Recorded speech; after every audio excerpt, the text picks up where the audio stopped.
It came galloping, pre-announced by a dull stamping of hoofs, rhythmic and distressing. I cannot say what or who it was. Even describing it proves to be difficult, if not impossible. I can only report what it told me, with a very friendly tone, I must admit, before vanishing again over the horizon in a charge of the cavalry's roar. Ah, what a beautiful ride! The thrill of speed, the vibration of muscles, the thin risk when overcoming an obstacle, the delicate balance of the entire body. This is life. Nothing better than a good ride. The heart beats fast, the world is yours. This is life. But don't you believe it was always so? A very long time ago, when life itself began, I remember very well that we didn't have a very clear idea about movement. It's not that we didn't move, on the contrary. Truth is, we didn't do anything else. It's just that when you are a shapeless and gurgling whatever, you don't harbor excessive illusions about your possibilities of going somewhere. I must confess that, actually, we didn't even have some place to go to. It's not like we didn't have space around us. As I said, we didn't do anything else but move.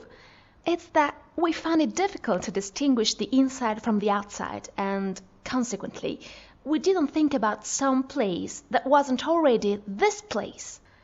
I know it may seem confused, but actually it is, like everything else at that time. However, we knew with an obscure determination that we had to move. You can't hang for all your life on the same reality, we told ourselves. Do you want to stay there all day long? In this way, confused but determined, many of us began to experiment some means of transport, developing symmetries which could permit more and more dynamic balances. Initially, we tried to crawl, roll over, bounce off, but the slowness of the movement and the difficulty of the directional control made these attempts pathetic. Afterwards, the first theories of more advanced balances appeared. It wasn't easy.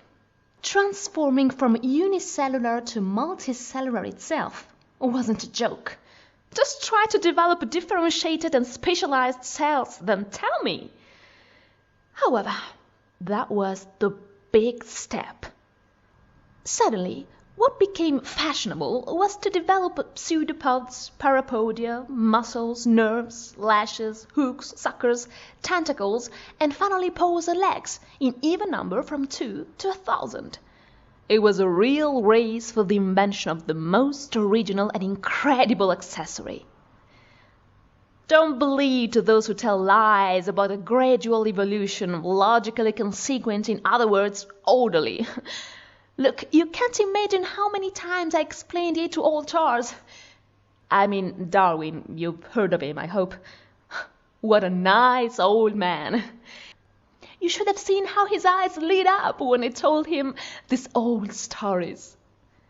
Anyway, truth is, everything happened simultaneously, like an explosion of creativity and insanity. Whoever had an idea, good or bad, felt the right to try, to experiment.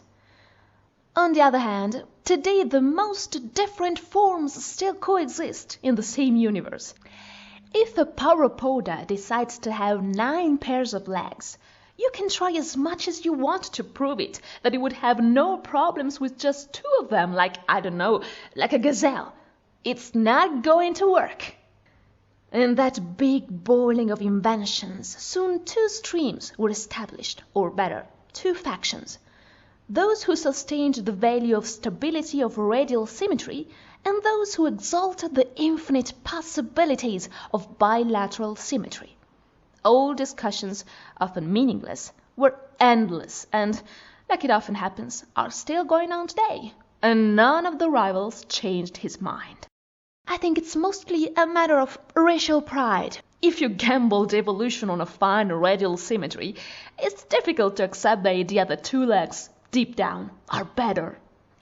Nonetheless, those were good times. Often I think back over them with a hint of nostalgia, especially when I observe my contemporaries. Not one that has an original idea, a creative spark.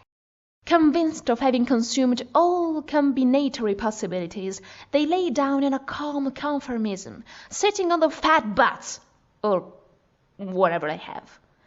There's no more love for risk, no more passion of creation.